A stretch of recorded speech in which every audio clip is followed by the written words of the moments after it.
and welcome to Diminishing Returns. Sol, just to quickly introduce you. Sol, hello. Hello. And Alan here. We, this week, are doing something a little bit different, Sol. Yeah. Because we put out a little thing on our Patreon that the supporters could pitch to us their idea for a film we could do for the show. Yeah, we've done this before where we throw up some options to Patreon and let everyone vote for what they want to hear, but we sort of thought we'd try the inverse this time round.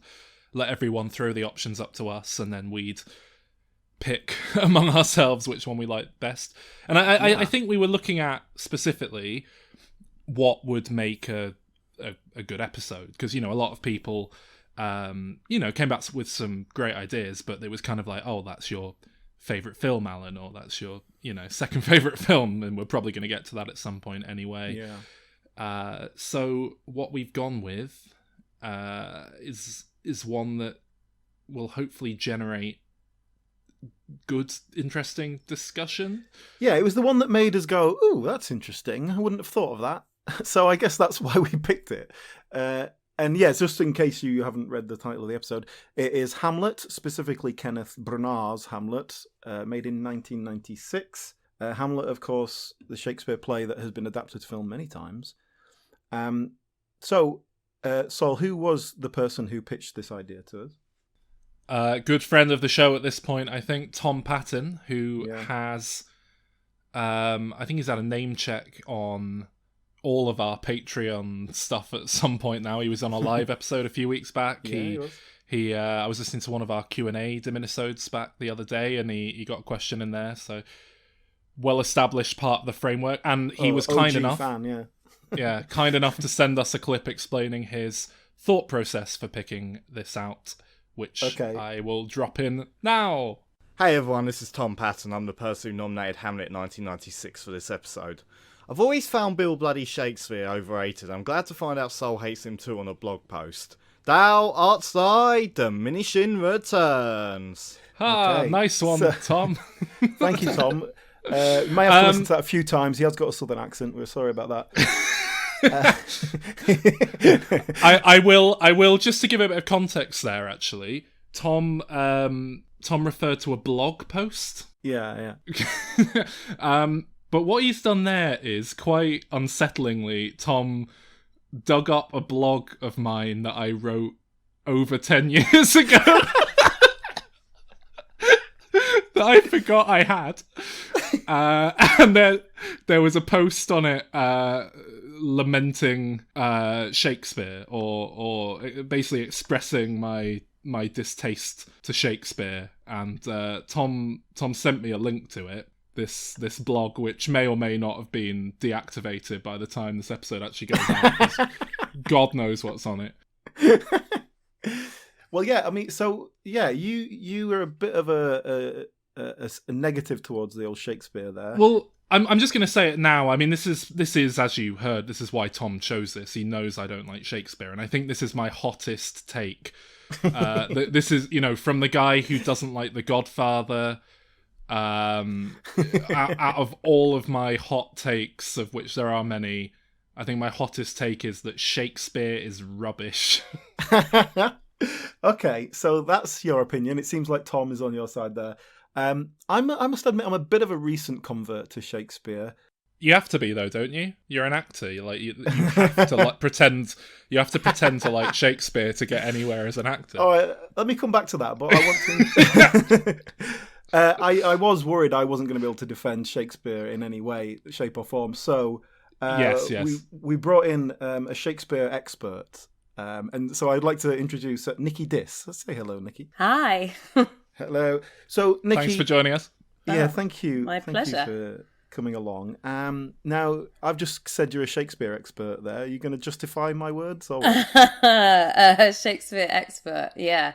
I suppose I'm not sure that I believe that such a thing really exists. Like, I don't want to get too wanky about it, but look, we have a Calvin Dyson. I don't know if you're familiar with him. We have Calvin Dyson on the show pretty much every other week, and he is the #1 James Bond expert on YouTube. Right. By his own words. His credentials for that is that he makes James Bond videos on YouTube, so I think you're fine. Okay, fair enough. Well, yeah, I'm probably honest. I make Shakespeare productions. I do Shakespeare productions, and I love Shakespeare. But that's not to say that I think that I will defend all Shakespeare to the death, as you will see later in this podcast. And I think Shakespeare gets a massively bad rep. Oh, really? I do, yeah, for sure. I've never encountered a single person who doesn't look at me with absolute scorn when I say I don't like Shakespeare. Oh, that's interesting, because so I actually, one of my main jobs now is directing Shakespeare for Fuller's Pub Gardens over the summer. And we obviously encounter, because we have a pub crowd coming in, we encounter a lot of, especially in the interval, a lot of like, oh, my wife dragged me here, my friend dragged me here, and I thought I was going to hate it, and I absolutely loved it. And a lot of that sort of, a lot of... Well, that's the thing. And of course, Nikki, what you do, Nikki, is you do shows in pub gardens in a very small enclosed space with like usually 4 or 6 actors. And obviously they're reduced versions. And you do tend to do kind of the bawdy comedy type ones rather than Hamlet. So you are working to that potential audience there, and I think that's where people get into Shakespeare. But they were all bawdy. They were all bawdy audiences. Like, people were, it would have been common for people to be taking a piss in the groundlings and drinking, and like they were all bawdy audiences. It's why all Shakespeare plays have comedy in them, and why they all have drama in them, because you had to keep people's attention. It was basically like performing to a bunch of piss people. I think this speaks to part of why I've grown to like really hate Shakespeare. Yeah. Because I've really come to him through. I mean, he's on the national curriculum. Obviously, you're forced to learn about him in school, and I never quite made peace with that, because I get he was a very influential writer and very prolific, but I mean, so's Stephen King, and we don't like make you do an entire syllabus on Stephen King. Music students don't get forced to sit and study the Beatles, as far as I know. Well, actually, it's worse than that, because you wouldn't study the Beatles by like reading it off a page and looking at the dots. Yeah. You'd listen to it. Well, this is what I wanted to say, actually, because for me, Shakespeare, had been something I'd done at school and didn't really care about. But as I have got into acting as I got older, and that kind of does. And when I got into acting, it was very much like, I'm not going to do Shakespeare. I've never studied Shakespeare. I've never learned it. I can't do that. So I just sort of put it to one side. And then a couple of years ago, I went to see a couple of plays by the RSC. You realise it's a piece of piss to do Shakespeare. Well, that's what I realised when I watched this film. As an actor, all you have to do is emote. And it doesn't matter what emotion you're conveying. Yeah. As long as there's an emotion. Well, what I got from watching these plays, it was my first time I'd seen Shakespeare and gone, oh right, yeah, that's great, I get it. And I think it's just partly down to seeing it done well. Yeah. And it's one of those things that can be done so badly. So seeing it done well really kind of made me go, oh. And then off the back of that, I went, oh well, I'll have a go at that. And I have acted in a Shakespeare play, and yeah, frankly, it was a lot easier than I expected to be. I think the language is not as dense as you think it is. Once you read it, and you go, oh, actually, I do know what that means. There's a couple of words that I might have to check, but like you get the gist of it quite easily, and then you can work out. My dad loved Shakespeare, and he would sit with me, and when I was having to study it at school, and I didn't particularly like it, and he sat with me and he taught me not to be afraid of it, I guess. He was like, nobody picks up a page of Shakespeare and goes, oh, I know exactly what that means just by reading it. He said, you have to say it out loud. And so I started saying it out loud. Now I can pick up a Shakespeare book and laugh at what's on the page, but only because I understand the language so well. I could watch Branagh's Hamlet and go, I've never been interested in directing Hamlet, and I was like, oh my god, the things I would do to this this play, because it was so not the, I mean, for starters, one of the things I wrote down when I was writing, I was kind of furious about halfway through, and I was like, it's not a film, is it? It's not a film. It's just not a film. It's not a film.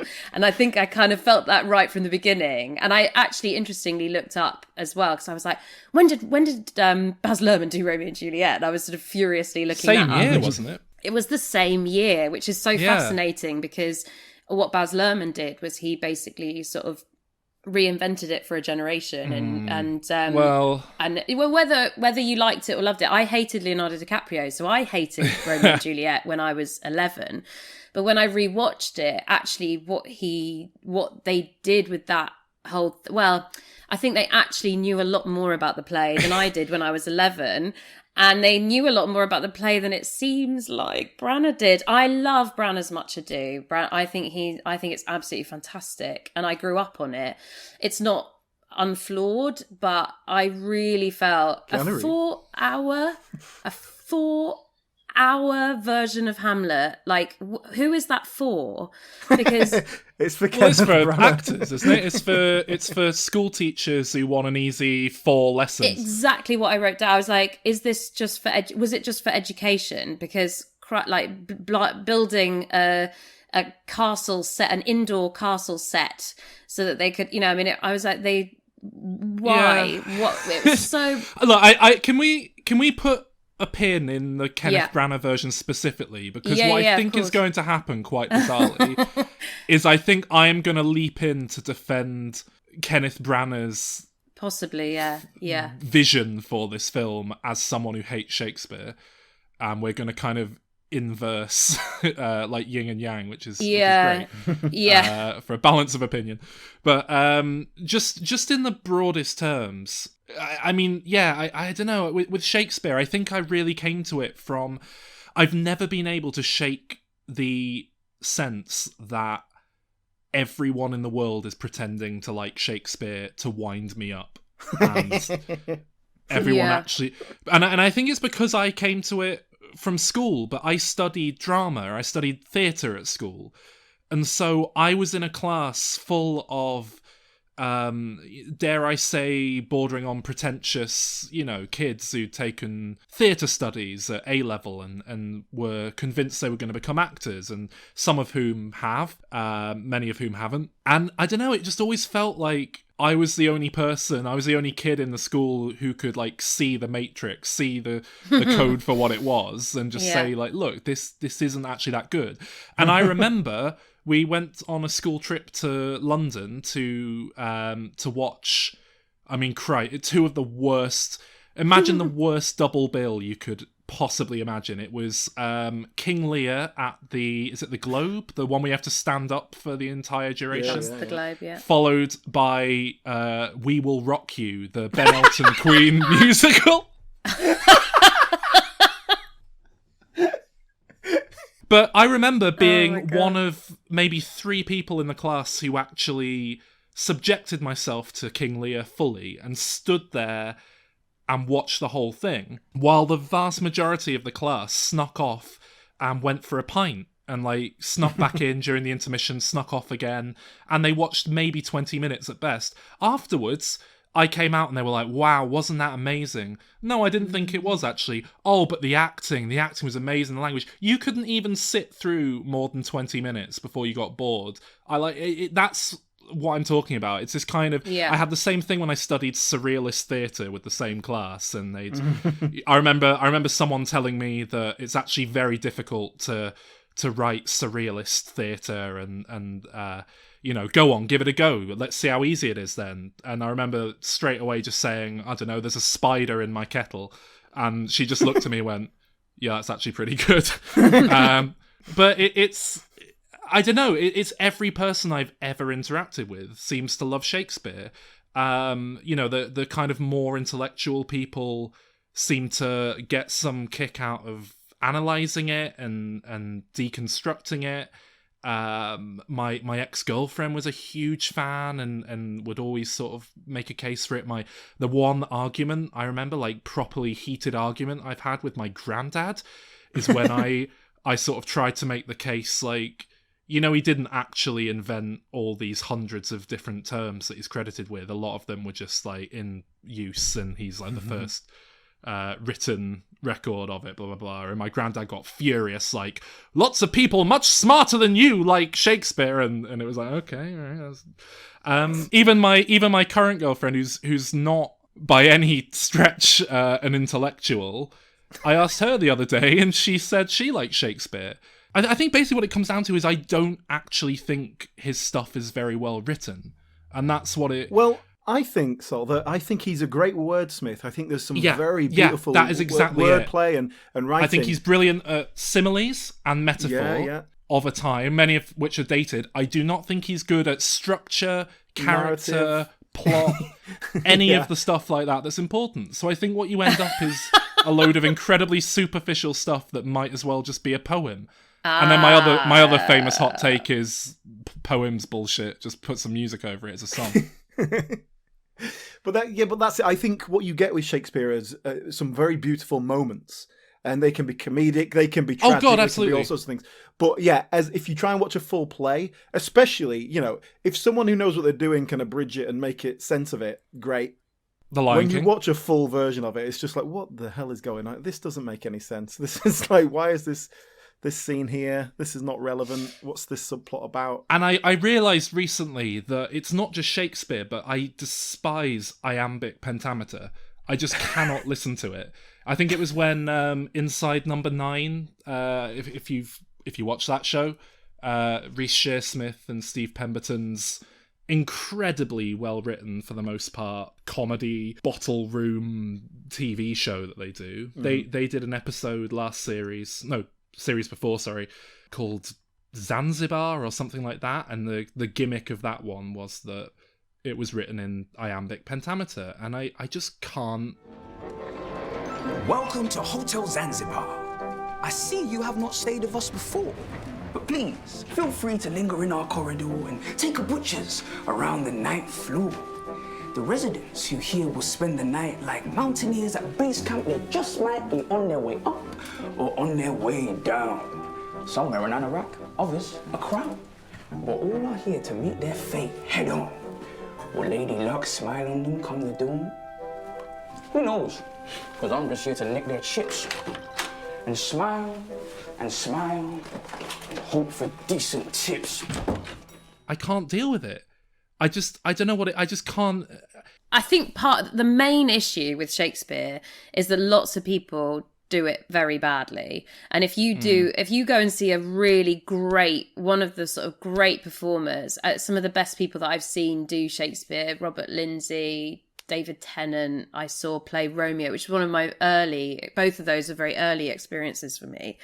I saw Robert Lindsay play Richard III, and he was unbelievable and so funny and evil but funny, and it was this incredible performance, but so relaxed, and it was just like he wasn't talking a different language.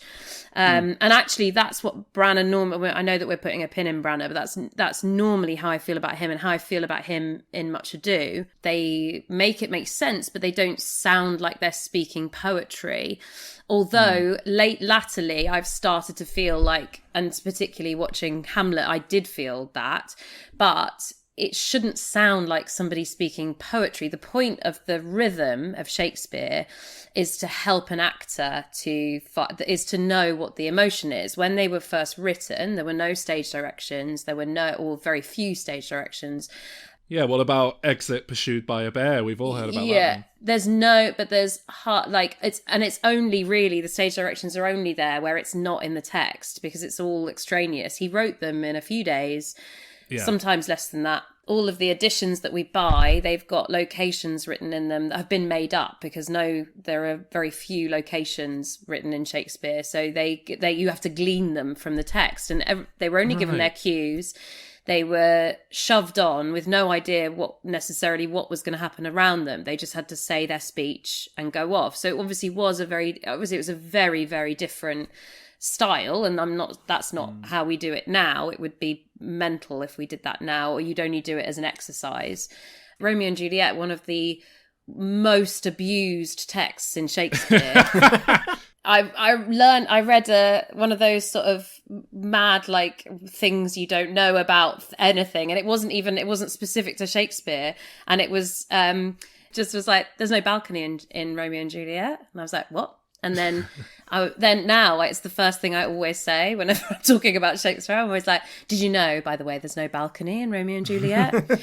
And they literally say, he literally says, what light through yonder window breaks. So, and there's no balcony. So that's just a painting someone did, and everyone assumed it was a balcony. And so we call it the balcony scene. I think I'm most familiar with Romeo and Juliet from when Calculon performs a speech from it in an episode of Futurama. And I don't know what you're talking about. I think it's been treated with a great deal of respect, that text, through the ages. No, well, you see, I did Romeo and Juliet last year, and even I, who love Shakespeare, had no idea how much there was in there that I hadn't read or hadn't.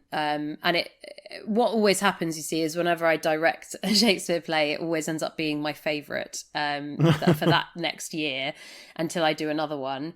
With the exception of, I mean, there aren't, obviously not all of them are great. Some of them are extremely confusing and utterly bizarre. When you go to analyse Shakespeare, often you just have to say, like, well, it's possible that when he said that, when at the beginning of Hamlet he says it's been a month and she's already married, and then later Ophelia says, well, it's been 4 months, and you don't sort of go, oh, then 3 months have passed. It's probably because Shakespeare forgot what he'd written at the beginning. So then there's a lot of that, a lot of like people going off to go somewhere, and then someone staying for another scene, and then those people getting there first, and you're like, where have they been? Like, what in your sort of, for the actors, like what distracted them on the way that they are like by far the last person to get there, even though they set off first. And there's a lot of that, but at its heart, it's a gift for actors. I think that is true. Oh, I was just going to say, I think I always, prior to this Branagh film, I don't know why I said that so weirdly, I'd always kind of thought of it as being its own style of acting and very separate. And, you know, to give this film some credit, and I think this is what, you know, most modern interpretations of Shakespeare trying to do right by Shakespeare do. You know, it is supposed to be read in a far more natural way, as if people are just talking to each other. But then I think iambic pentameter is completely counter to that. And when I was younger, I used to think, oh, well, that's how people spoke in the olden days. You can't hold it against them. But that's not how people spoke in the old days. They didn't, you know, sit around spending hours getting to a point, you know, what hath thou cometh into thine ears, and kiss thy neck with you know, sugary lust. I don't know, it's just, yeah, I mean, you've just written some Shakespeare there, which is marvellous. So, but I think that's what I was saying, Sol, about when I saw a good production of it. It was like I could understand it, because it wasn't just this kind of to the meter kind of I'm just saying words. It was emoting the words, and therefore it's much easier to understand. And when there is a bit of a language barrier, it's not written in. Yeah, it's written in sentences, not in lines. The rhythm is supposed to be there but at the same time, like, I think what you say, it's why a lot of Shakespeare on film fails, because it is theatre. It's not written for film, and it's not realism.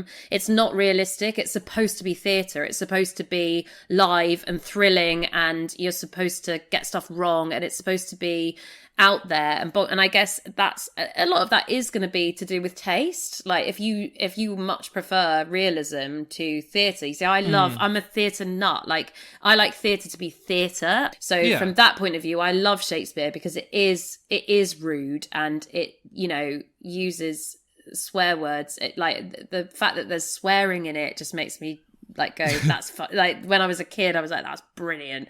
When I saw Henry V for the first time and they used, like, there's a C word joke, and I was like, what? That word didn't exist then. Like, no, there's no way, that's not right, that can't be in the actual Shakespeare. So there's a lot of, like, people did take a lot of license, and when they went out on tour they just started making other bits up and taking out what didn't work and putting in what did, and everyone's very strict with it, which is why I kind of resent the 4-hour thing because I think it's unlikely that it was ever really done as 4 hours. It's just like that the 4-hour Hamlet is like it's all that was written and then like all put together and not necessarily even, I mean, I don't know that, none of us were there, so we don't know, but a 4-hour play is mad. Like who's like 4 hours? But like a good sword fight is great, but can everyone just die already? Because so obviously you can cut things. Have you ever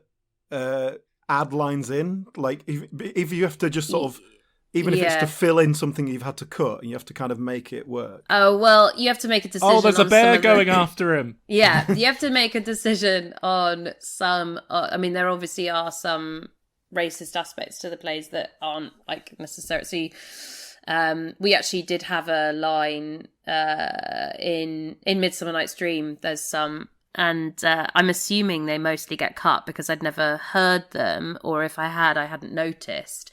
But there's a line which, when Lysander has been, has been cursed or whatever, and doesn't love Hermia anymore, he compares her to why don't she's a raven over a dove, and our Hermia was black and our Helena was white. And so I said, like, well, we obviously can't, either we cut it or... And so what we did was we changed her next line to, why are you grown so rude and kind of racist? And like, she's crying, but we were like, as I say, like I suggested it and Cassie threw her head back laughing. And so that went in and it always got the most amazing laugh because obviously, but I think people definitely leave that line in because I've heard it before, but obviously it never had such a pertinence until we got to that point when we were reading it. And of course, when he wrote it, there was no such thing as black actors, so no, it wouldn't have been an issue. Well, they didn't even have woman actors back then, did they? That was, yeah. There are anti-Semitic lines. We've changed those, and obviously not done much in Venice, which is obviously a very problematic play. But there are obviously other references because that is how what the perception was then, and it is appalling. And this is a scale of Shakespeare where Shakespeare's stuff. Yeah, there's things of its time and things that are no longer acceptable. But yeah, something like The Merchant of Venice or Taming of the Shrew, which is just like, I don't know how you could possibly put that on now. It's just, you can't. Like, I saw Taming of the Shrew very recently for the first time, and I was just like, this is just disgusting. I can't believe that you're making this. Like, well, that's interesting actually, because we were going to, until coronavirus, we were going to do Taming of the Shrew this summer. How will you approach that without it just being completely horrific? Yeah, well, this is it. So I was like, no, I reckon I can do this. I can make this. But not... All you have to do is have Whoopi Goldberg come out at the start and say, look, this was written in a time, it's not really appropriate, and just take it for what it is. All right, enjoy the show. Yeah, that we could not afford her, but we... so they're both awful. It's actually not about... gender as much as you think it is there, but she is awful, which I think people are sort of like, oh, she's misunderstood. She's appalling. She is extremely violent towards her sister. What's caused that was obviously something we were going to explore once we got into the play, but in the first scene she pokes her in the eye, I think. Quickly going back to the whole thing about adding in sort of Adlibs and new gags. Yeah. This is something that, again, I think kind of annoys me with Shakespeare, because consistently, when I've spoken to people about Shakespeare productions, like it doesn't surprise me at all that this is kind of racist line gets the best laugh of the night, because, I'd go out on a limb and say that's funnier than any joke Shakespeare ever wrote. But it's just consistently, whenever I speak to people, it's always the ad-libbed extra bits that they remember and like. It's like people desperately trying to improve something. As a general rule, I don't really like that. I remember when I went to see the Les Miserables 25th anniversary show, and Matt Lucas debuted as Thénardier, and he was obviously quite nervous, and he just did it as as it's written, Thénardier, great. But then I went to see Les Miserables again on the West End several years later, and I didn't realise Matt Lucas was still doing it, but there he was, and he'd obviously been doing it for a couple of years and got so comfortable with it that he was just doing all these little comedy asides in between the songs and little Adlibs, and it was like, oh, stop it, Matt Lucas, it's annoying. You're already playing a comedy character. You don't need to keep... I went to see The Producers on stage years and years ago, which I love, but Peter Kay, who I'm not a huge fan of, was playing... the incredibly camp film theatre director who ends up playing Hitler. Yeah. And it was infuriating because you've got this great comedy show on the stage, but then Peter Kay keeps kind of going, oh, tell you what, garlic bread, like coming out of character and doing little bits to the audience. And everyone in the audience was laughing their heads off because they'd obviously come to see Peter Kay on stage. Yeah. But I was just there like, stop shitting all over this already good thing by making it Peter Kay, which it isn't. I think the difference there is that there are lots of gags in Shakespeare that aren't going to land anymore, and I think if they're not going to land, you have to change them, and they're topical, some of them, which just makes no sense. So then it's more like the equivalent of in the Mikado, the Grand High Executioner and his like list of things, and they put in a list of things that is appropriate. Or we had a line in The Merry Wives of Windsor that made no sense. It was like, I'd rather trust him with so he's saying like that he doesn't trust Falstaff with his wife.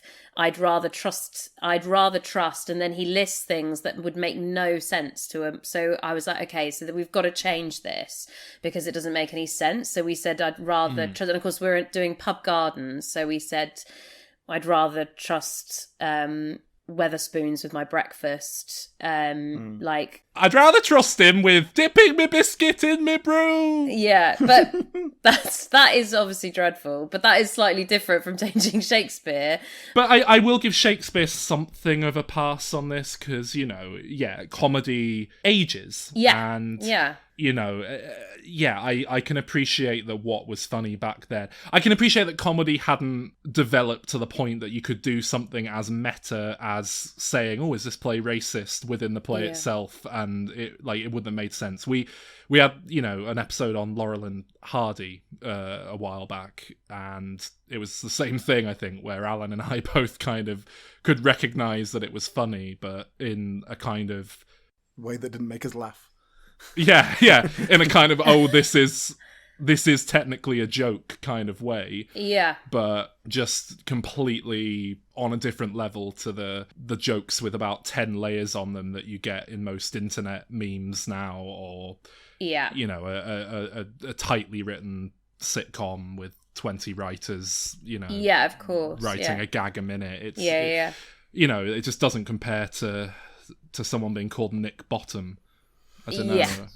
Yeah. Again, part of what annoys me then is that I don't know, I feel like Shakespeare is very dated regardless of how you look at it. And if you have to update it so much that you're kind of really, really changing what you've got to work with or working around what you're given, I don't know, it's just like, there's lots of films from the olden days that I like as sort of cultural artifacts, but I kind of have to switch a toggle in my mind that kind of says, right, you've got to take this as a product of its time. I watched a film yesterday, Akira Kurosawa film called High and Low, which is this thriller about a guy's son being kidnapped, and it was made in 1963, so not that old, but it's very dated in terms of its pacing. But for when it was made, it was clearly an incredible, thrilling detective drama. And I don't know, I think it's just the equivalent of if they did a remake of that film now, but they didn't change the script, or they only added a couple of words.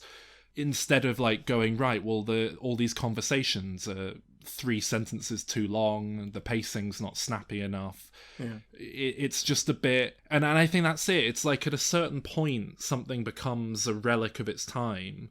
I think it's okay to retire it and leave it as a kind of maybe once in a blue moon people will kind of dig it out and go, oh, we're doing a kind of throwback to this old thing, we're doing a new production of this. But it's the notion that it's so prevalent now as a thing, like I say, in schools. I mean, I've theatre doesn't work in the same way as film, in that I totally agree. There's loads of times when you see someone go, are you kidding me? Like, why are you remaking that? That was perfect as it was, or it wasn't perfect, but I'd rather just watch that again. And actually Branagh does that all the time. Branagh's doing it at the moment with, I'm a big Agatha Christie fan, and he's obviously going through the same ones as well. And you sort of think it is almost like he's making a point that he can do better, which is sort of extraordinary, really, because I totally agree for film, but of course theatre is something that we sort of, I guess you like to think of as being alive, and it changes all the time. So you might do something differently.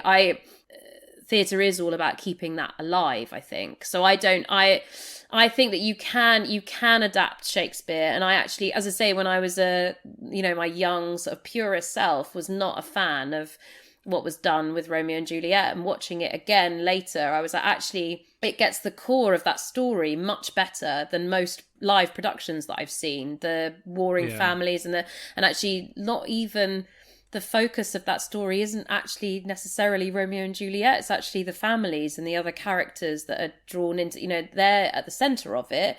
Can I drag us reluctantly to Kenneth Branagh's the actual subject? Yeah. Because I think obviously we did want to cover a lot of Shakespeare ground here, because we're probably never going to talk about Shakespeare again, so this is our chance. But we are here to actually talk about Hamlet, 1996 by Kenneth Branagh. We'll go through this kind of bit by bit, I guess. But Kenneth Branagh had already done a Shakespeare film. He'd done Henry V, and was critically lauded for it. He'd done Much Ado About Nothing, and he went on to do other things as well. This seems to be his magnum opus. It's a full, unabridged version, 4 hour. It's like there's no way it could possibly be successful with audiences. If I have ever seen a passion project made by someone who's like worked their way to a point within Hollywood that they get enough power to make something that has no commercial appeal and is going to obviously lose money, this is it. And I don't know where to start, really. I obviously I'd never seen this film before. I don't think I've seen many straight Shakespeare adaptations in terms of films before. I think it is the longest film I have ever seen. I'm not just saying that as like a. I think, is it not one of the longest? Is it not like one of the longest theatrical releases ever? I think it's because it's 4 hours and 2 minutes. I think I saw that somewhere. I think it might actually be the longest like cinematic release or something ever. It's got to be up there. Yeah. Well, Gone with the Wind is the only like super long, like 4-ish hour film that I know of. So I have seen that. But I think prior to this, the longest film I'd seen was Once Upon a Time in America, which I had it in my head was 4 hours, but it's not. It's 3 hours and 49 minutes long. So close.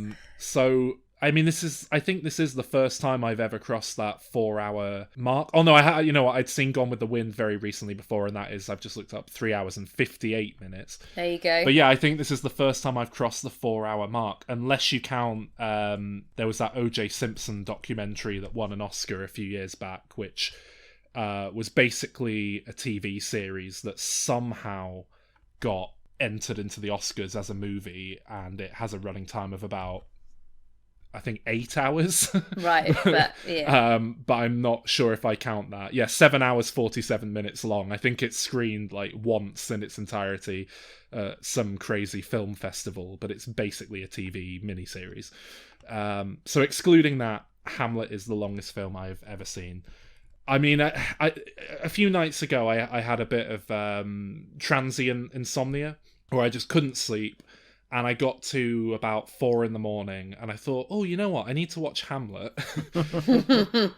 That might be the perfect thing to get me off to sleep here. So, I put it on. And to be honest, that's probably the best thing I could have done for it, because it had my full attention.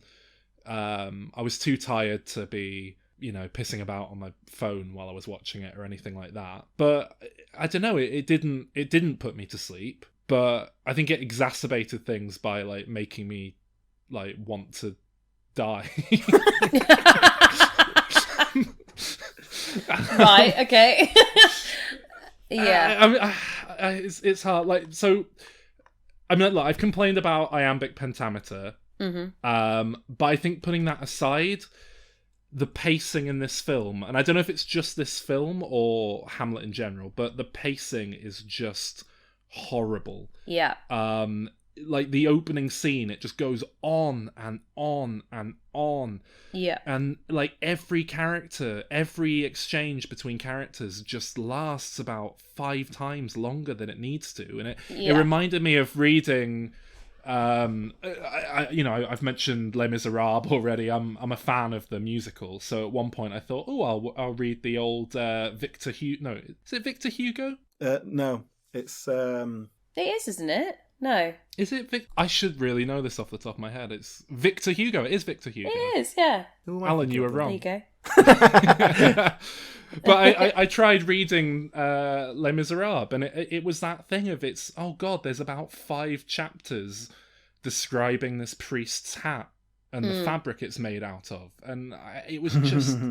Hey, do you know what? I had a similar experience when I read The Count of Monte Cristo. Because The Count of Monte Cristo is something I read an abridged version of when I was a kid and really liked it, and I've seen plays and films and stuff. But when you actually read the book, it's got these huge chunks that are like travelogue things, and it's just describing this person who's an ancillary character travelling to Italy somewhere where there was a parade.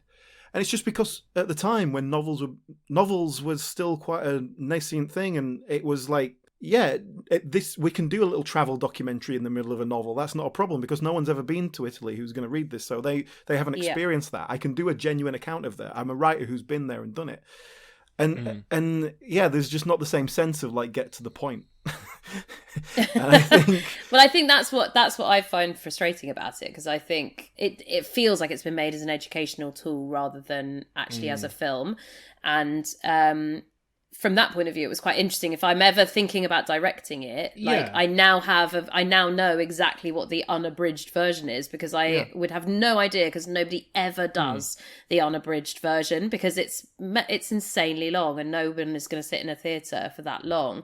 When you say educational tool, I think it's important to say, I assume you're not just referring to primary school kids. Like I think it's a really wonderful artifact to have a filmed version of unabridged Hamlet out there, should people ever, want to see that for some, well, if you're given an purposes. obscure scene to like the conversation between Laertes and Claudius, which went on for, I mean, I definitely phased out during that, and there's actually, because it's quite common in the sort of the big tragedies, is that in Act 4 the main character disappears for the whole of Act 4, and they give that character that time off. So Romeo gets a break, Lear I think gets a break, so, and Hamlet obviously, I was like, I've never noticed that in a production. I've never gone like, oh, where's he gone? But in this, I was like, this is the longest conversation I've ever seen. And it's literally just, so in a theatre version, it would just be so that the guy playing Hamlet could have a sit down. There's no need in a film version to kind of keep this whole thing in, where they're just having the same conversation over and over again. So it's things like that. But yeah, if you ever needed to study an obscure scene of Hamlet, then you could definitely do worse than some of the performers. I think the whole thing is, as a film, is undone by being uncut. Like, I think it ruins the film. I think long speeches with some action underneath them. I think you're distracted by the stuff that they're showing you and not listening to what's actually being said, or I don't think it does what he intended, which is to explain what's being said for me. And actually, interestingly, he's the person he doesn't trust with long speeches. He gave them to other characters, but Branagh is the one who often had stuff, particularly at the beginning, I noticed, but Winslet gets her whole speech about Hamlet being mad, and they don't have him being mad underneath. They don't have footage of him shouting at her underneath it. They just let her do the speech, and the same with a few of the others, but definitely Claudius gets his full speech. There's no I did this underneath it. But with the exception of Blessed, obviously, in his death. Old Hamlet's death. It's mostly Branagh who gets other stuff underneath and a bit of and I guess the exposition maybe sort of visual cutaways and things. And maybe that's just because he gets more of it. He's got several soliloquies to throw at, so you can't just do everyone just a nice slow zoom in on the face. It would have been really nice to actually just have Branagh talk to camera. But that's a personal thing, I think. It feels like with Much Ado, there's a lot more of a sense that there's an audience watching, and it's a lot more sort of alive. Whereas with this, it just feels like there's a lot of really boring people marching around, talking to each other, basically. Yeah, I really wondered as well, because, I did just say that I do see a value in this being a kind of pure encapsulation of Hamlet, just a kind of record of it in case humanity is wiped off the planet and they can go, oh, that's what Hamlet was. But then it begs the question of why is it updated to the 19th century? Why is genuinely? I don't know if there's an answer for this. But the setting as it was written was Elizabethan? Yeah. And it took me a while to realise that the setting in this film, initially I was like, oh, this seems a bit more modern. I'm not quite sure when this is set, but I looked it up and it's 19th century, isn't it? Well, it's just judging by the clothing and stuff like that, really, isn't it? It's just I didn't look it up, but that was but it's very and again, it's a very common thing in productions. Is just to set it wherever you fancy it, and I don't get that at all. I understand the impulse to modernise it and make it contemporary. I completely get that because most contemporary plays, if you were doing an adaptation of it, you wouldn't go, oh, it was written in 2017, so we have to set it 3 years ago. You just think, it's set in modern day. So I get that. I understand the impulse to go wildly left field with it and be like, it's Hamlet in space, and do something a bit crazy to make it more interesting. But I don't get why you would just put it in a different historical setting that's quite similar, pretty much very similar to contemporary audiences, really. I'm sure a lot of people watch this without realising they had made any sort of change. Yeah, exactly. You're watching this, it's just the olden times, who knows, right? But I think my best guess is they found a really nice location, I was just about to say that. And it's only because we're talking about it. Yeah, that it's Blenheim Palace, isn't it? The exterior. The rest of it they built. The rest of it is a set, which is quite obvious for me. And I thought that was quite odd as well. I was like, just film it. But I think they didn't want to ruin. This is a castle that we can use, and we can't find an Elizabethan castle. I think in terms of interiors as well, you know, your Elizabethan style is, just drab stone basically, whereas you can go with a nice fancy hall of mirrors kind of feel. It gives you a lot more options there. I think it's a real strike against it as a pure record of Hamlet, which seems to be the only real justification for doing grace the whole thing. or purpose to this movie. But my sort of takeaway from watching this was that Hamlet is a bit of a dick. Massively. I wasn't sure at what point if I was supposed to be on his side or not. And obviously at the end he dies. He kind of is the victim of his own life as well as everyone else. I don't think he's supposed to come away going, oh, he was the hero and he won at the end. Nobody wins. Well, that's what's so weird about that ending, and I think that it kind of gives you a clue that he hasn't pulled off what he thinks he's pulled off. That moment where he's carried out with his arms up. Hamlet is obviously an extremely like tortured guy, and I think you don't get any of that. It's all very, it kind of feels like he's maybe pretending to be mad, which is a reading of Hamlet, but I think there's definitely at the core of it is a young man like grieving his father, however you read the rest of it, and you kind of have to believe that, which I think is not set up. And he's too old anyway, even if he isn't as old as he looks. I think Branagh's just one of those people who's always sort of looked older than he is. So he's not appropriate from that point of view anyway. So, well, I mean, yeah, I had the same thought of just, you know, I genuinely didn't really know if I was supposed to like Hamlet or not. For the first half or so of the film, I think I really did think, oh, he's meant to be an unlikable character. But I think I was remembering Macbeth in my head, honestly, this kind of, oh, he's a kind of anti-hero, isn't he? Yeah. As it went on, I really don't know how you're meant to take him. But I did make a note near the end that I think he's unwatchable. I don't care what happens to him. I don't want to experience another second of him, and I hate him. Yeah. So that's, but you're definitely, that, I mean, no one would write a lead where you're feeling that by the end, unless you really do, you are supposed to want them to die, I suppose. But that couldn't be anybody's intention, and I don't think it's Branagh's either. But he really misses a trick, I think, with. And only at the end when he says, like, I love her, did you get any sense that he did? Any at all? When she's dead is, like, the only time that I was like, oh, is that what I was supposed to get from that? That he actually did love her? But that was the same thing. Like, he comes home and it's her funeral, and he obviously doesn't realise. And the first thing he does is get pissed off because her brother is mourning more than he is. Yeah, and it's like, oh, hang on. No, you can't stop mourning, because I loved her as well, you know. And I didn't get the sense that he loved her. I got the sense that he was just a petulant dick. I genuinely thought you were meant to hate him to start with, and I thought it was going to be about this character's growth or change. But bafflingly, that doesn't seem to be it. He really, for whatever reason, and I think this is Kenneth Branagh's performance specifically, but I couldn't get over how much he reminded me of Gary King, Simon Pegg's character in The World's End, where Simon Pegg plays a knobhead, basically. Yeah. Who and I don't know if that's Kenneth Branagh's acting style is actually quite similar to like Simon Pegg. I don't know. It's because I have to say I've never really seen Kenneth Branagh act before. I've seen him in stuff, but he's always been a kind of supporting role, usually some kind of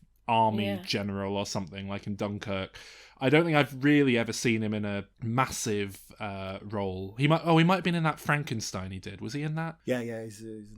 So this was kind of my introduction to him, and by the end of it, I don't think he's a good actor because, I mean, maybe that's not fair. Maybe it's just that this is a theatrical performance that has not been remotely altered to fit a film screen. Yeah.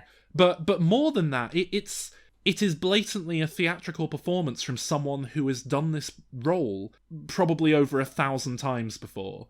It's not watching someone perform Hamlet so much as it's watching a machine with like gears and cogs turning. Yeah. And it's just set on a track and none of it feels organic. It's completely throughout. And I think this is part of why Hamlet himself is so loathsome. Throughout, everything he does feels completely insincere. And I think that's Kenneth Branagh not selling it. Yeah. Oh, definitely. It definitely is. Because I mean, it's not, again, because I haven't directed it, it's not my favourite play. And it might be one day. But I think actually what was interesting was kind of dissecting it from that point, as though I was reading it, which is what I often do if I go and see a bad version, is I start like thinking about what I would do and how I would do it differently. And I think, as I say, at the heart of it, he's sort of totally missed the boat on the like his relationship with any of those other people. And of course what he's done is he's got lots of people in who've played those parts before or been in that play before or come out of retirement just so that they can be in Kenneth Branagh's Hamlet, his, as you say, his like opus, and we're doing this. Do you want to come and like do a tiny part in it, or you'll have one scene. It has to be said that this film has an incredible cast. Yeah, and I think Briars is brilliant. I could watch Richard Briars do pretty much anything, and I think he knows how good he is because he puts him in all his Shakespeares. Yeah. Well, actually, I was thinking, just in contrast to what you were saying about Branagh there in terms of theatrical acting, I thought Derek Jacobi pitched this perfectly for film. Yeah, And the specific scene where he's doing his little soliloquy and it's just him sat at a desk. I was transfixed. It was just him and his face. It was a slow track in, but I was totally involved in what he was doing and what he was saying. Yeah. I want to say, I think most of the actors in this film do a remarkable job. Yeah. It's really Kenneth Branagh I'm honing in on here. Well, no, but that's why. But it's so bizarre because, as I say, if you're looking at the evidence of what everyone's doing around him, and I think also, as I say, a lot of them have probably either played the part before or so are actually almost acting opposite a different version.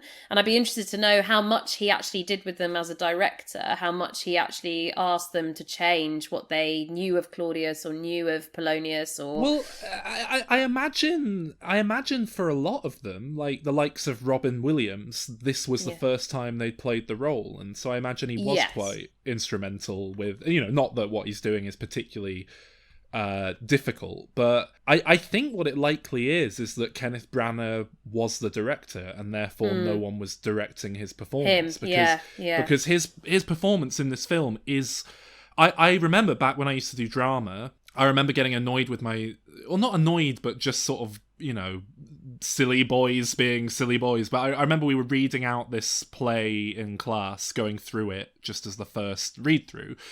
And some of us started doing kind of silly voices a bit on the sly. And then for one of the bits when I was given a chunk to read for the day, I literally just shouted every single line at the top of my lungs because I thought it was funny and my friends were cracking up. But my teacher loved it. She didn't get that it was a joke. I was literally just screaming everything I said like this. And she was like, yes, brilliant. Like really getting into it.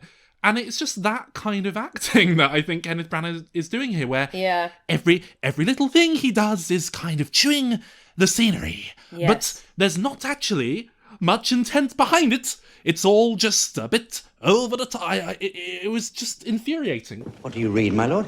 Words. Words. Words. What is the matter, my lord? Between who?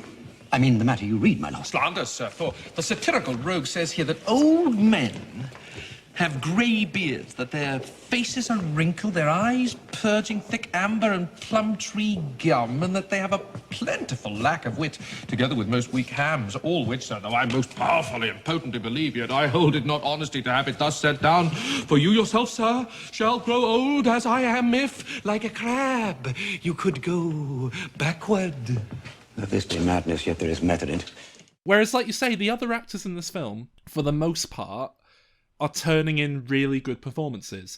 Yeah. I wasn't a big fan of Kate Winslet. I thought she was a bit crap. Okay. That's interesting. And literally from the first few lines, it was just like it just felt like someone reading Shakespeare lines with no kind of real sense of what they were saying. And I don't know why. I just sort of you expect Kate Winslet to be better than Shakespeare, but I don't know why. Because she's not like.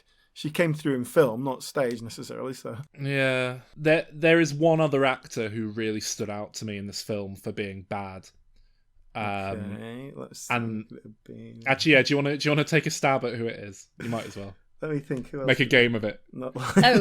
It's good. There's one person who really stands out as being terrible, but I'd forgotten because they're right at the beginning. Is it? Oh no, he's not right at the beginning. Oh right. Although I wasn't a huge fan of Brian Blessed actually as the ghost. But that is just theatre acting not translating to the screen, and a man who's known for shouting, pretending to whisper. It's oh god. It's an I love Brian Blessed, but yeah. In fact, the whole apparition of the Spectre it just felt like not very filmy. It's just like a silhouette. Yeah. And it's just like at least put a smoke machine on or something, like. Yeah, well, the one time they tried to make it filmy and they had him fade into nothingness was just awful. It was like, I could do that on my phone, mate. Well, that was all very bizarre as well, because that was a scene where there was a dead body in the room and they just moved to a slightly different part of the room and then ignored the dead body for like the whole of the rest of the scene, which was utterly weird. And it was like it hadn't happened. And then at one point the whole tone just shifts and it's like he's having a chat with his mum over a cup of tea. And that was... Alan, do you want to take another stab at it, or should I just tell you? No, go on. I've seen this guy in plenty of other films, and I think he's a perfectly adequate actor. Billy Crystal. No, Billy Crystal was like one of my favourite bits. Yeah, I thought he was okay because that was character. Embarrassing. A tan will last you 9 years. Why he more than another? Why, sir, his hide is so tanned with his trade that he will keep out water a great while. And your water is a sore decay of your horse and dead body. Here's a skull, sir. Now, this skull has lain in the earth 23 years. Whose was it? Horse and mad fellows it was. Whose do you think it was? Nay, I know not. A pestilence on him for a mad rogue. He poured a flagon of Rhenish on my head once. The same skull, sir, was Yorick's skull. The king's jester. He was trying so hard to sell Shakespeare, and he can't do it. It's just... I don't know, because Billy the way he was Crystal like, always feels take like he's thee trying to too the hard. bit when he said like, go away and get me a drink, and then he mimed. It was like, oh, stop! You're trying so hard to make this interesting and engaging. You can't do it. I hated I think him. that's just his kind of comedic instinct to do something with it, though. And I think, Billy Crystal always feels like he's trying hard when he's acting. Like, it always feels a little bit strained. Yeah, I thought of all of it, actually, that was the bit that I was like, oh, I kind of feel like I'm on slightly more even ground. I think I actually felt like he was quite natural. And I know, like, obviously he did do the sort of... It was a welcome tonal shift, and I found it far more engaging than most of the film had been up until then. But it just, again, it felt like a stage performance that hadn't been dialed back for the movie. And again, you could, I don't know, it felt like you could see every gear and cog turning in his head. Not in the same way as Kenneth Branagh, where he obviously knew it like the back of his hand, but like you could just see every thought going, right, what's the next line? How am I going to do this one? What's the little visual mannerism I've figured out to make this interesting that I'm going to do? It didn't work for me at all. And I normally like Billy Crystal. I think he's a perfectly fine actor, and the likes of When Harry Met Sally and things like that I've seen him in. So. For me, with that scene, it's classic example of something Shakespeare does a lot of, just tortured sort of puns and banter. And I can't stand it where it's like, oh, tis my grave, but 'tis not me who lays in it. Oh, tis not a woman, for she is dead. And I just get on with it. But you see in the play, the whole point of that exchange is that the audience knows who that grave belongs to. And so that whole scene is about the tension of like someone, he's come back, and although obviously he did, he's killed somebody. So all of that was very confusing in this version, and that, again, we might get to that later, but he sort of wanders back in. But in the play, that whole, like, in the play, you're supposed to believe he really did love her, that he's going to be devastated when he finds out that she's dead. Well, the problem with that is the way they play this scene. We know she's dead.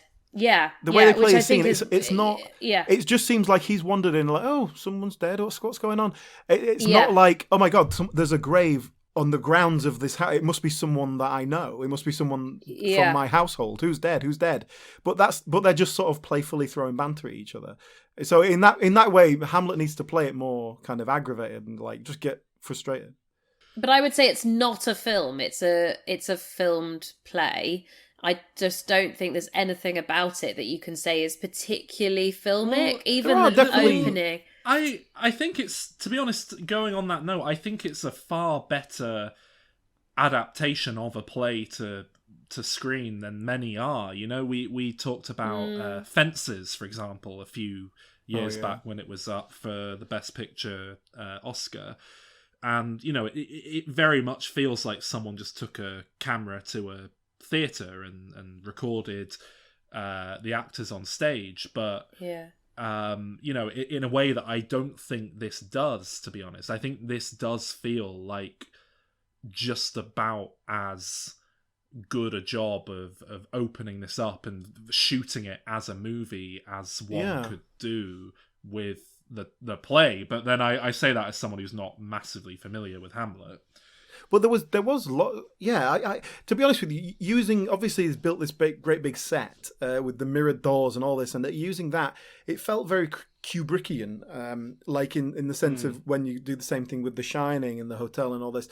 These very big stark sets that are obviously just set up for filming, large spaces, doing lots of long shots on steady cams and stuff. Really like long filming a whole scene in one shot, and stuff like that, which kind of is a filmic thing, but it's kind of relating to stage because it's like it's as one as live, Yeah, I just thought a lot of the sweeping stuff really bothered me because I just couldn't focus, and it just seemed very.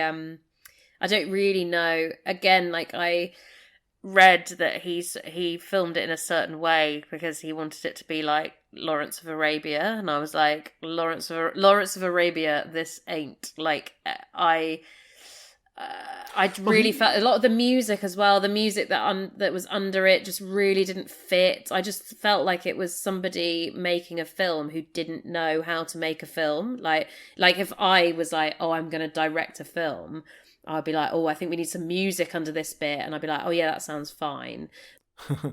I think perhaps the filmic elements were a bit clunky. Like, for example, putting the different visuals under someone's speech.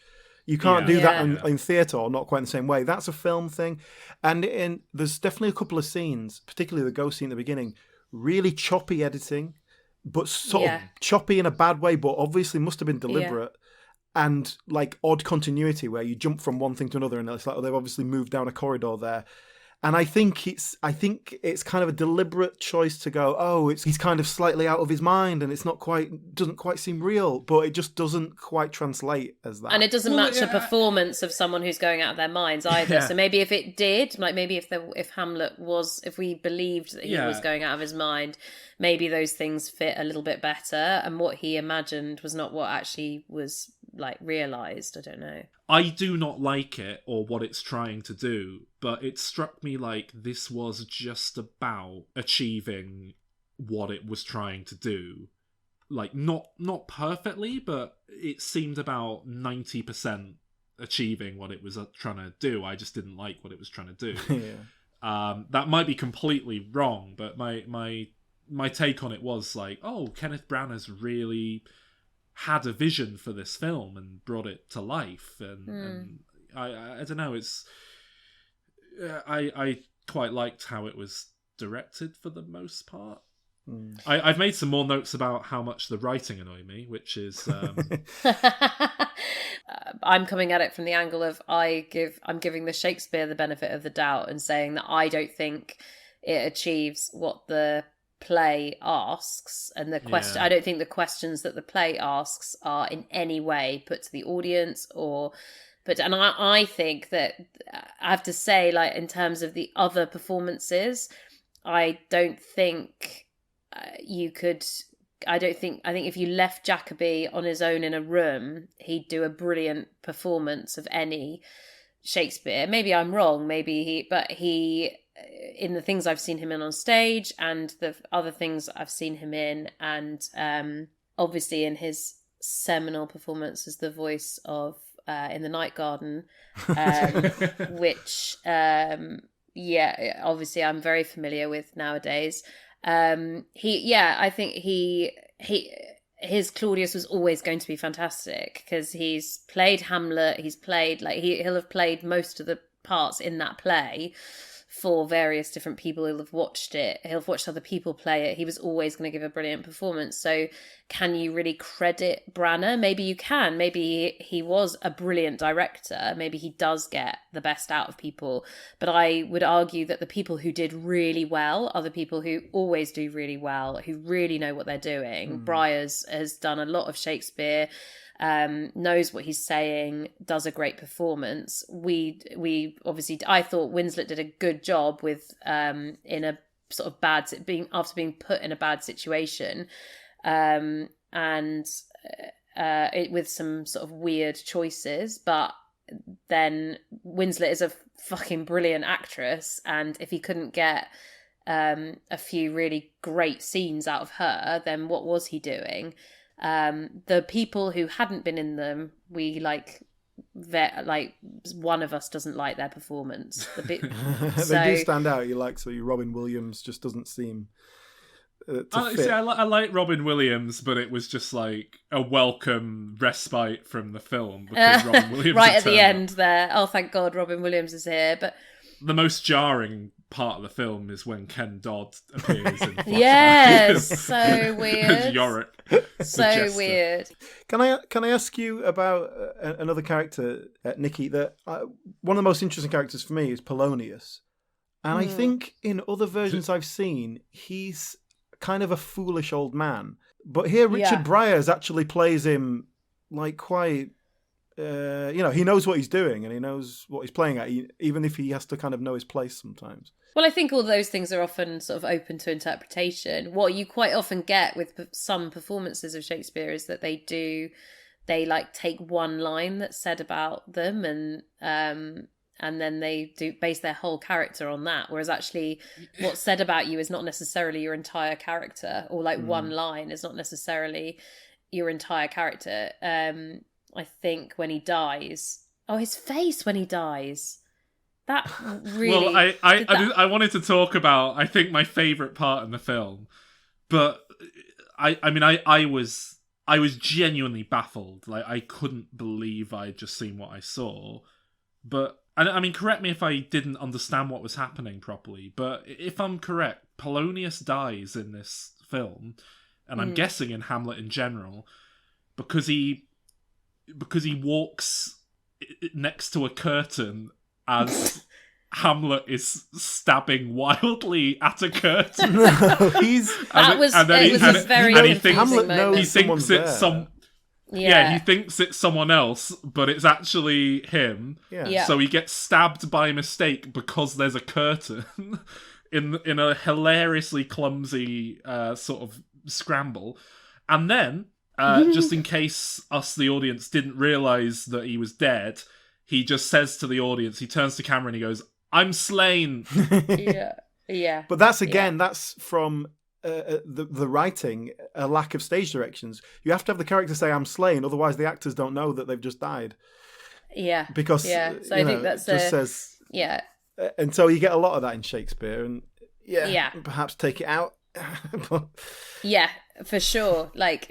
On the writing, I've been praising Shakespeare's metaphors and similes, but I did make a note of one near the start of this film where a character says, he uses the simile, "like a guilty thing." Great. Is that clever, descriptive language? I feel like the thing is something that he does quite a lot. I don't know if it is that he didn't have an idea of what to put. Like he was like it was like a sort of where you put something in red so that you'll come back and edit it later, and he just never got round to it. Or I actually quite like those where it's like I think again you like but for me that's like I would take that as a like the character can't come up with a is so passionate about something that they can't come up with a better idea than that. So I would make that like a guilty thing, but like, because what is it that you would say there? It reminded me of I don't know if you're familiar with the writing of R.L. Stine, No. but it reminded me of the old Goosebumps books, which were particularly prone to doing this thing where they would say, the door opened and creaked like a scene from a horror movie, and they'd always describe things as like being like a spooky film, and it's like it was basically like he'd write, like some other metaphor I can't come up with. It's all like screenplay by Kenneth Branagh. The unabridged version, what do you mean? What does that mean? I've made a note about this because not only did Kenneth Branagh have the absolute gall to give himself a writing credit for the film. He was nominated for Best Adapted Screenplay stop at that it. year's Academy Awards. Stop now, it. That's frankly offensive.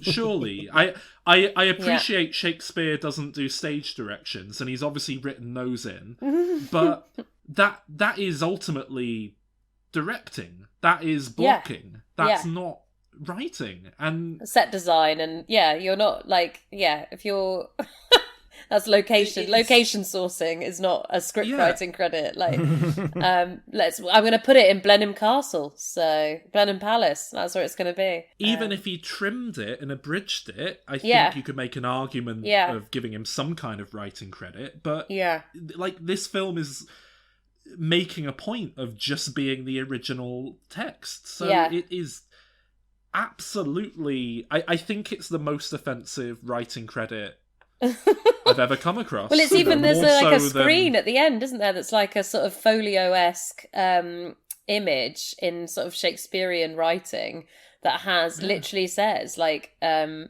it's been adapted by Kenneth Branagh. I just absolutely extraordinary, because as you say, that is all he's done is he's directed it, which is what you'd expect.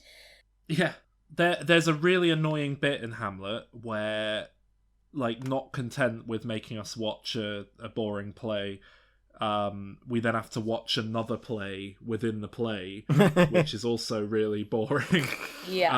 But during this scene, I made a note of a joke that jumped out at me, just because it was like, this is one of these people always go on about these clever gags, but like, I mean, I got that as I heard it, and it didn't strike me as funny, which is, "Lady, shall I lie in your lap? No, my lord. I mean my head upon your lap. I, my lord. Or you think I meant country matters?" He said cunt. And the joke there is that cunt sounds like the first bit of country, isn't it? I mean, that's the... Yeah. But that combined with use of the word cuckold at one point, which sort of, I mean, that's taken on a bit of a different meaning in contemporary parlance. I mean, not entirely, but different connotations. Basically, I've put together, I'm very awkwardly transitioning into a little quiz I've put together, where I basically searched for every category on Pornhub within the complete works of William Shakespeare, to see how many come up.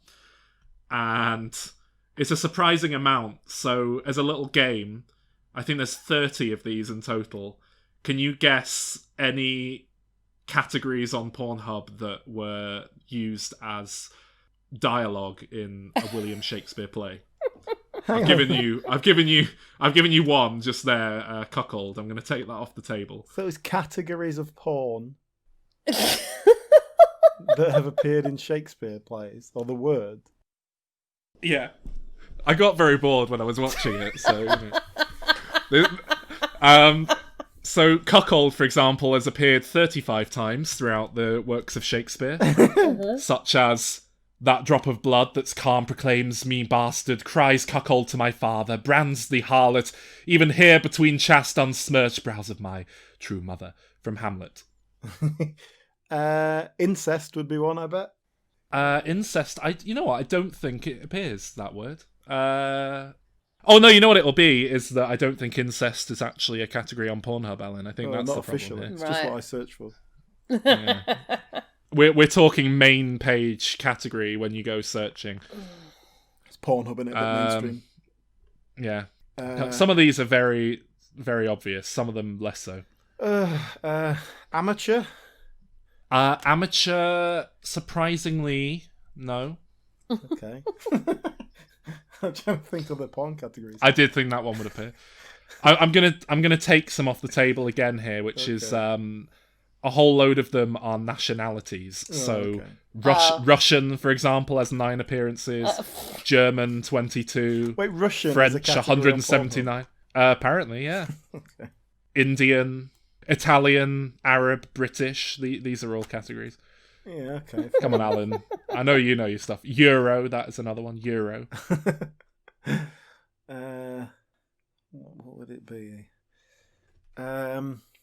Cock. Cock is not a category on Pornhub, Alan. Why come everything I come up with is not a category on Pornhub?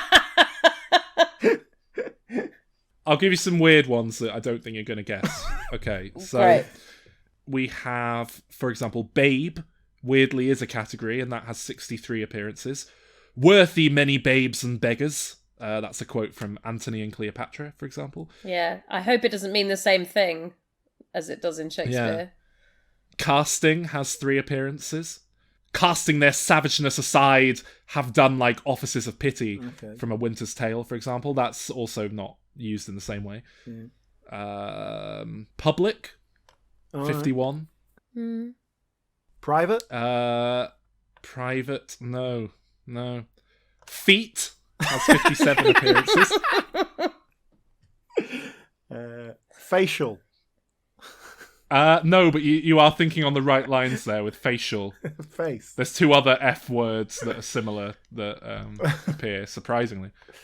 And do bear in mind that I just literally searched the categories on this Shakespeare website. So anal, for example, has 2 appearances because there's a quote about the riot of the tipsy bacchanals in Midsummer Night's Dream.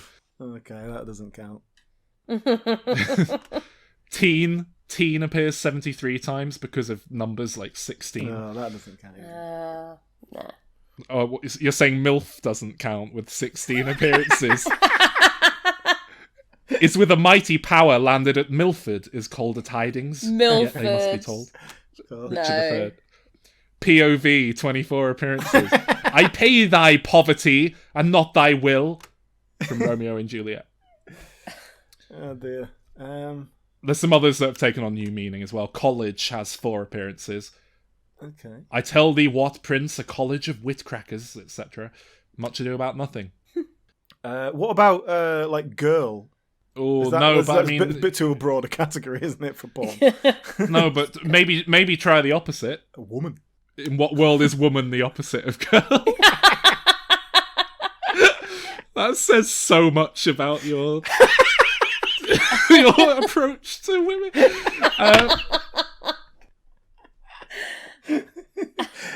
No, what I was getting at was gay, which has 13 appearances. How is gay Obviously, the opposite of girl? Yeah. Well, I was trying to get you to think of men from women, Right. and that would hopefully lead you.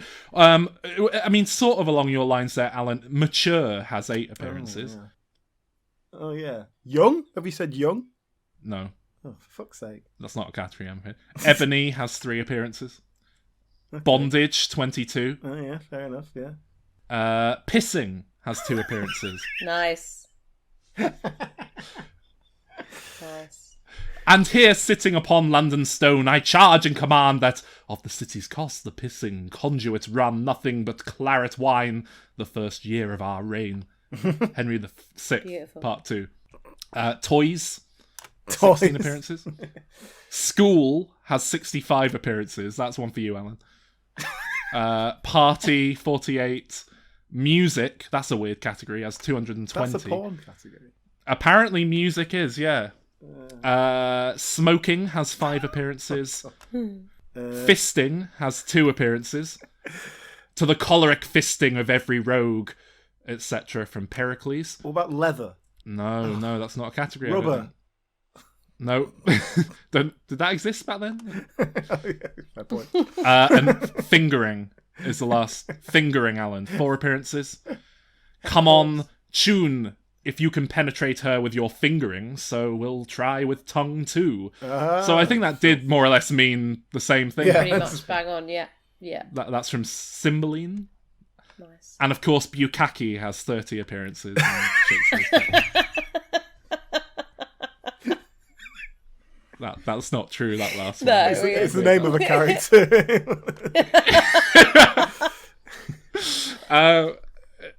Okay. Well, anyway, that was a weird little sidebar. It's clear what you were doing to break up the chapters of Yeah. Hamlet there. Yeah. So can we? Well, you know how the players come in, the theatrical troupe come in, and this was really where I started to hate Hamlet because, first of all, he's going on about how depressed he is, and he's grieving, and he's just in a bad way, and you can't believe that. And then someone goes, "Oh, there's a theatre troupe coming up," and he's like, "Oh, yay, theatre troupe, yay!" And he's like, his mood just turns on a dime, and then he just goes straight into, it basically meets the actor and goes, "Oh, do that bit from that thing," and then he starts doing it, and I just thought, what a knob. What a total tosser. He's that guy. Yeah, he's that guy. Or make me laugh. He says, "Make me laugh" to comedians. It's like, do that. He starts doing the dead parrot sketch. Yeah. That would be great if that but was then, what that was. And then later on, it gets even worse because he's like directing them to how to do their play, and written new lines for them to put in. And he's like, "Oh, wait, don't do it too big. Don't move your arms about too much because it looks stupid, but don't do it too small either." That again is a bit of a failure in the performance, because obviously the whole point of that is that he's doing it to, and I think it just really misses what that whole build up is supposed to be, which is that he's trying to and they really massively overdo the again my husband had walked in at the moment that they were doing that bit, and he was like, as he said to Horatio to watch him, and that is him, is it, with the with the binoculars behind the curtain, standing behind a curtain, and he was like, that is insane. And that is it's totally insane. nice. Horatio could be sat in the audience watching him. That's fine. That's okay. He is being difficult. There's like a difficult sort of teenager element to Hamlet. Yeah. There's a difficult, which is why it is always a bit annoying when somebody does it when they're too old to do it. It does feel like he should be younger, because it feels like he's still kind of growing and learning. Exactly. Yeah, and he's really feeling, and I think, anytime anyone loses their father is not going to be, it's awful. Do you know what, right? It would actually be so much better and so much easier to take this if Hamlet was like 17, 18 or whatever, but like a young man, because it would go to help explain all his behavior and the kind of irrationality of it, the kind of switching moods, and trying to get off with this girl but then being really nasty to her, and or just being really jealous of his mother. That would just make so much more sense, right? I don't think I've ever seen a young person play it. It's always someone in their 30s, isn't it? Well, I did watch the Olivier version of this, which is probably the most famous film version of Hamlet from 1948. Won Best Picture Oscar, in fact. And in that, obviously it's Olivier playing Hamlet. The woman playing Gertrude is 10 years younger than him. Right. There's just it's just total bullshit. No pretense at all. Like, at least if you're going to play the character as 38 or whatever he was, find an older woman to play the mother. Like, why hire a 30-year-old? But I think it would so much work. Yeah, bringing the petulance into it would make it work quite a lot. Definitely, and then you could definitely bring that to at the end when he's gone away and come back, and perhaps he's grown a little, but he's still got this vengeance in him. I think you could do a lot more with that, because this. And just speaking of the Olivier version that I watched, there's an element in that which I much prefer to how they did it in this one, in that Gertrude, towards the end, when she drinks the wine, she knows, or at least strongly suspects, that it's poison, and she's kind of taking the bullet for her son, and it's kind of all about her own guilt of what she's done in this. Whereas in this, she didn't know. I didn't get a sense that she knew at all. It was just like, oh, I'm having a drink. And that really lacked something for me. And it's only because perhaps I just had a direct comparison to the other one I just watched. It might not have jumped out at me otherwise. But I love that it gave her more purpose. Yeah. Just speaking of that end scene then, where we have the final confrontation between Hamlet and Laertes, where it's all been set up that Laertes' sword is poisoned, so it'll kill Hamlet, and then Claudius has got the poison chalice and all that. They went really big with this ending in Branagh's version. Like the end of the sword fight, it goes full Errol Flynn, they go sword fighting up the stairs, and then he comes down on the chandelier, and it felt too distracting. Like they went too far with it, where I think it should have been a real gentleman's fencing kind of thing. It needed to have that stillness, stiffness, and tension. Plus, it's just distracting. And like the moment where he goes, Gertrude, don't drink the wine. Like that should be such a tense moment, and like it's revealing, and it should make Hamlet think what's going on here. How much does Hamlet know? How much does Gertrude know? And it just felt we were too busy doing a silly sword fight up on the balcony. So that's it, really, isn't it? I don't think we pulled that apart. So, I mean, what we usually do, Nikki, is we'll rate it out of 10 if you'd like to join us in that. And give a little summation. I guess I feel like, to be honest with you, I think we've pulled apart a lot of the negatives here. I found it quite watchable.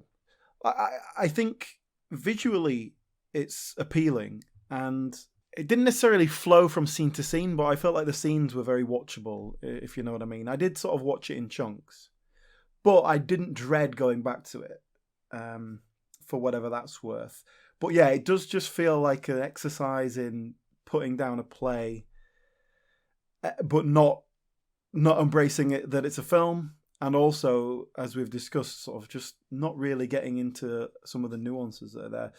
I gave it a 5 out of 10. I had a really, really hard time putting a number on this one, to be honest, because I don't know, my initial read on it was that it was pretty much exactly what it was trying to be. If I were to meet the film at its own level, I think there would be a very solid case for giving it something like a 9 out of 10, honestly. But I also hated it, and so I was prepared to give it a negative score just on the grounds that I kind of felt like if I don't give Shakespeare a bad score, no one else is going to. This discussion, this discussion honestly has made me feel a lot more comfortable that maybe it isn't as great an adaptation as I thought. So I also give it a 5 out of 10, basically. Okay. But yeah, it was a tough one to figure out. Yeah. I'm definitely not, I wouldn't give it a 5. I'd say like 3 or 4. And only for some of the other performances, I think. I think right from the off, for me, it being 4 hours long, like literally to just removes its accessibility. So if you were trying to make an accessible Hamlet, which I know I've said, but that is, for me, it's kind of it does it such a disservice. It does them all a disservice. I think the pacing's poor. I think it is dated, and I think that it's mad, but it's kind of mad to say, like, it's not like we know more about Shakespeare. How long is it? 25 years later. Yeah. It's been around for a really long time. Like, I kind of feel like people should have figured it out a bit earlier, but it's not alive for me. I think it was I did struggle to go back to it.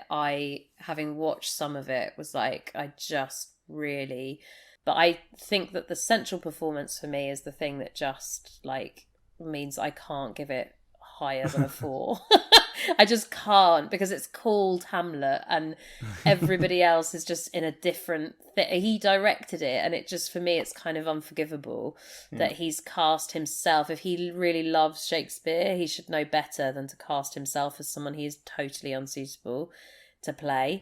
And he should know. And for me, I guess, I don't know, I feel really bad doing it as well, because Much Ado, as I say, was career changing for me, and like watching that as a young person, was okay. Yeah, brutal. Brutal. I honestly feel bad. I honestly feel bad because I grew up thinking that he was it. Well, we thank you for putting yourself through it. Just for it's been great. It's been really great doing this. Like, it's been fantastic. I've really enjoyed myself, and it was nice to pull it apart with other people as well, because I was a bit worried that you'd be like, well, you know. Well, we've destroyed a few classics in our time, so Good. Shakespeare can Yeah. play a part as well. Nice. Yeah. Thank you for joining us. Is there Thanks so anything you much. can plug while you're here? Anything you want to? Well, come and see one of the Fuller's shows. We might be able to pull something off this year. We don't know. It kind of you all still don't know depends. yet.